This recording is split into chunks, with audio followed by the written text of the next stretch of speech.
Film की शुरुआत में दिखाया जाता है कि धरती पर सब कुछ जैसे खाना, पानी, सारा सामान खत्म हो रहा है। इसकी तलाश में कुछ साइंटिस्ट और एस्ट्रोनॉट्स को नेपट्यून प्लैनेट पर भेजने का प्लान बनता है। कई साल गुजर जाते हैं, फिर हम मिलते हैं मेजर रॉय से, जो एक एस्ट्रोनॉट है और अपने स्पेस स्टेशन को ठीक करने में जुटा है। लेकिन कुछ अजीब सी एनर्जी वेव्स अंतरिक्ष से धरती पर आ रही है, जिनकी वजह से धरती पर लोग मर रहे हैं। इन वेव्स ने रॉय का स्पेस स्टेशन भी तोड़ दिया और वो तेजी से धरती की तरफ गिरने लगता है। किसी तरह वो धरती पर पहुंच जाता है, लेकिन उसकी पूरी टीम अंतरिक्ष में कहीं गायब हो जाती है।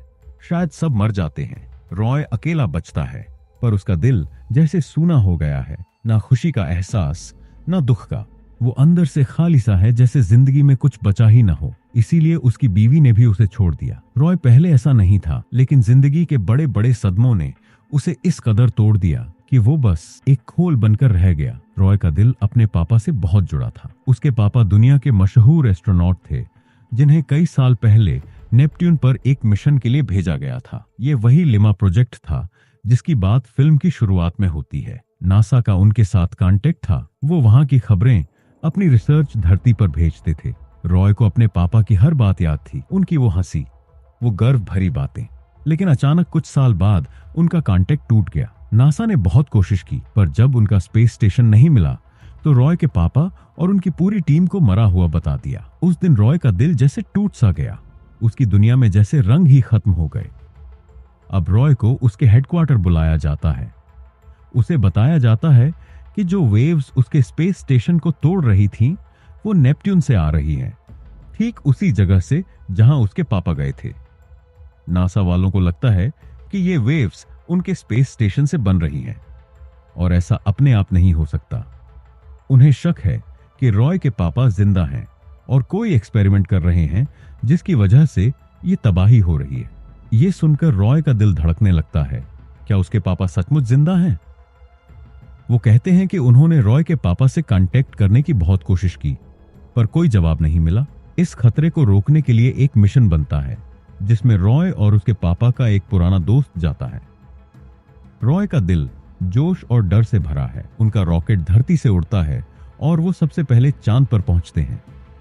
चांद पर उतरने के बाद उन्हें दूसरी साइड के स्पेस कॉम तक जाना है, लेकिन रास्ते में अंतरिक्ष के डाकू उन पर हमला कर देते हैं। इस हमले में रॉय के कई साथी मर जाते हैं और वो खुद भी जख्मी हो जाता है। उसका दिल डर और गुस्से से भर जाता है, लेकिन वो हार नहीं मानता। किसी तरह वो स्पेस कॉम तक पहुंचते हैं, लेकिन वहां उसके बुजुर्ग दोस्त की हालत इतनी खराब हो जाती है कि वो मंगल तक नहीं जा सकता। वो रुक जाता है और रॉय को एक सीक्रेट चिप और मैसेज देता है। वो बताता है कि ये मिशन रॉय के पापा को रोकने का नहीं, बल्कि उनके एक्सपेरिमेंट को नेपट्यून पर खत्म करने का है, चाहे वो जिंदा हो या नहीं। ये सुनकर रॉय का दिल जैसे चूर चूर हो जाता है। उसके पापा, जिन्हें वो इतना चाहता है, उनके खिलाफ ऐसा मिशन, लेकिन वो मिशन को आगे बढ़ाता है। अब उन्हें मंगल जाना है। मंगल के रास्ते में एक खाली स्पेस स्टेशन दिखता है। रॉय का कप्तान वहां रुकने का फैसला करता है ताकि वो अपना सामान पूरा कर सके, लेकिन वहां कोई इंसान नहीं मिलता। लैब में एक खतरनाक जानवर दिखता है जो उन पर हमला कर देता है। इस हमले में रॉय का कप्तान जख्मी हो जाता है। रॉय का दिल जोर जोर से धड़कता है। वो अपने कप्तान को बचाने की हर मुमकिन कोशिश करता है। वो उस जानवर को वैक्यूम चैम्बर में फंसाकर मार देता है। कप्तान को जहाज तक लाने के बाद पता चलता है कि वो मर चुका है। रॉय का दिल जैसे डूब सा जाता है। अब उसे अकेले ही सफर करना है। मंगल के पास एक और बड़ी वेव उनके जहाज को हिला देती है, लेकिन रॉय डरता नहीं। वो अपने पापा से मिलने की उम्मीद में जहाज को संभालकर मंगल पर लैंड करवा देता है। मंगल पर पहुंचते ही रॉय को एक स्क्रिप्ट दी जाती है, जिससे वो अपने पापा के लिए मैसेज रिकॉर्ड कर सके। मंगल से नेपट्यून तक कांटेक्ट हो सकता है, पर धरती तक नहीं। रॉय का पहला मैसेज भेजा जाता है, लेकिन कोई जवाब नहीं आता। दूसरी बार रॉय स्क्रिप्ट छोड़कर अपने दिल की बात कहता है। उसकी आंखें नम हैं। वो अपने पापा से कहता है, पापा, मैं आपसे बहुत प्यार करता हूँ, आप कहाँ हो, प्लीज जवाब दो। ये मैसेज भेजा जाता है, पर बाकी एस्ट्रोनॉट्स को ये गलत लगता है। वो कहते हैं कि एस्ट्रोनॉट के लिए इमोशंस की कोई जगह नहीं। इस वजह से रॉय को मिशन से निकाल दिया जाता है और उसे धरती वापस भेजने की तैयारी शुरू हो जाती है। रॉय का दिल टूट जाता है। उसे लगता है वो अपने पापा से कभी नहीं मिल पाएगा, लेकिन तभी उसके इमोशनल मैसेज का जवाब आता है।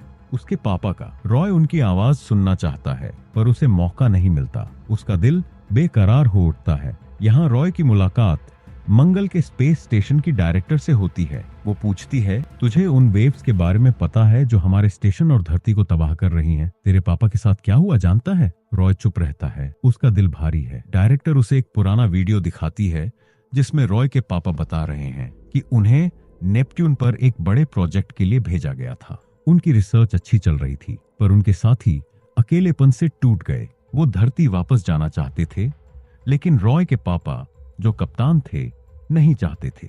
जब साथियों ने बगावत की तो उन्होंने जहाज का लाइफ सपोर्ट सिस्टम बंद कर दिया जिससे सब मर गए। ये सुनकर रॉय का दिल जैसे टुकड़े टुकड़े हो जाता है।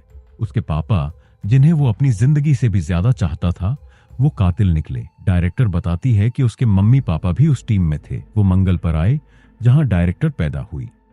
नेपट्यून से लौटकर वो उसे लेने वाले थे पर रॉय के पापा की वजह से वो मर गए। वो कहती है कि ये सच धरती वालों ने छुपाया क्योंकि वो रॉय के पापा को विलेन नहीं बनाना चाहते थे।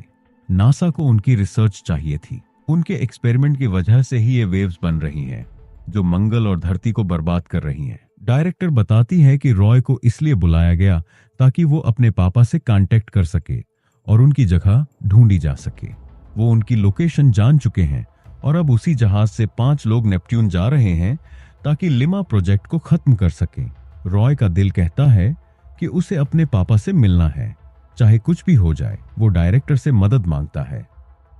डायरेक्टर उसे रॉकेट तक पहुंचाने को तैयार हो जाती है पर कहती है बस रॉकेट तक पहुंचा सकती हूं, आगे तुझे अकेले जाना होगा। रॉय मान जाता है। डायरेक्टर उसे एक सीक्रेट रास्ते से रॉकेट तक पहुंचा देती है।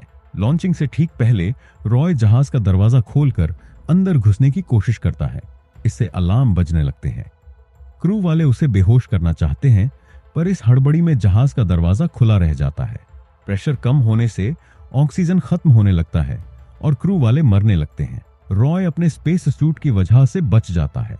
वो दरवाजा बंद करता है और कंट्रोल रूम में जाकर धरती को सारी बात बताता है। उसका दिल जोर जोर से धड़क रहा है लेकिन वो नेपट्यून की ओर निकल पड़ता है। सफर में रॉय बहुत उदास रहता है। वो सोचता है कि उसके पापा जिनसे वो इतना प्यार करता था वो असल में क्या थे। उनकी वीडियो क्लिप्स देखते हुए उसे अपनी बीवी की याद आती है और उसका दिल भर आता है। वो अपनी अकेली जिंदगी के बारे में सोचता है और समझता है कि ये सब उसके पापा के जाने की वजह से हुआ। उनके जाने ने उसे अंदर से तोड़ दिया जिसके बाद वो सबसे कट गया। उसका दिल जैसे चीख रहा हो, पापा आपने मुझे क्यों छोड़ा। आखिरकार रॉय नेपट्यून के लिमा स्पेस स्टेशन पर पहुंचता है। वहां का मंजर देखकर उसका दिल दहल जाता है। स्टेशन खाली है और मरे हुए एस्ट्रोनॉट्स की लाशें तैर रही हैं। उसे अपने पापा कहीं नहीं दिखते। उसका दिल जोर जोर से धड़कता है। आगे बढ़ने पर एक बड़ा कंटेनर मिलता है जिसमें कुछ केमिकल रिएक्शन से वेव्स बन रही हैं। वो इसे खत्म करने के लिए न्यूक्लियर बम तैयार करता है। तभी उसके पापा सामने आते हैं। वो रॉय को देखकर उसे पहचान लेते हैं और कहते हैं, रॉय मेरा बेटा तू यहाँ।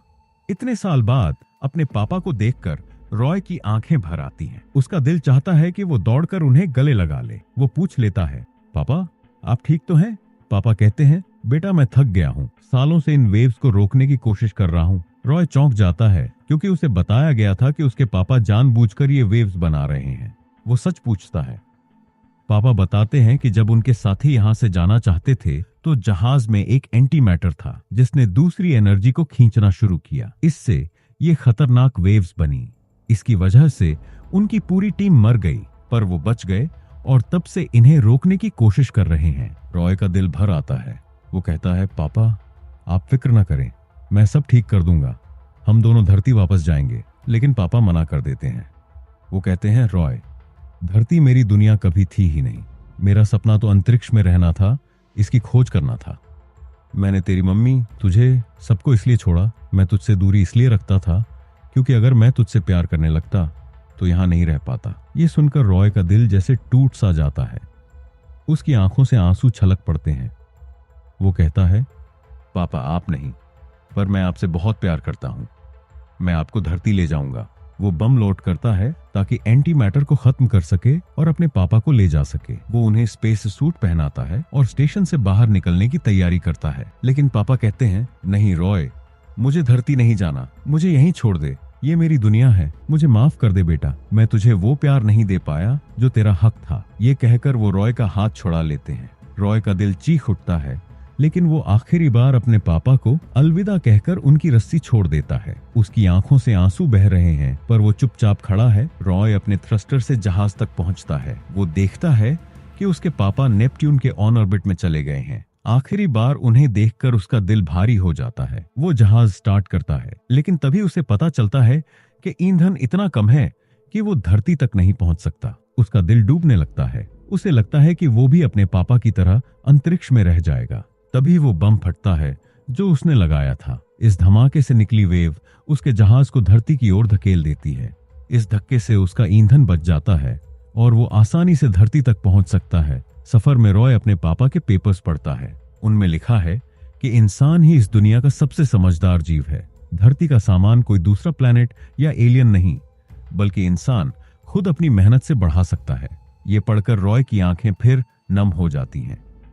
उसे अपने पापा की अहमियत समझ आती है। वो दुखी है, पर कहीं ना कहीं संतुष्ट भी। अपने पापा को खोकर भी वो उनकी सच्चाई और अपने अकेलेपन की वजह समझ चुका है। उसका दिल अब हल्का सा महसूस करता है, जैसे सालों बाद उसे अपने सवालों के जवाब मिल गए हों।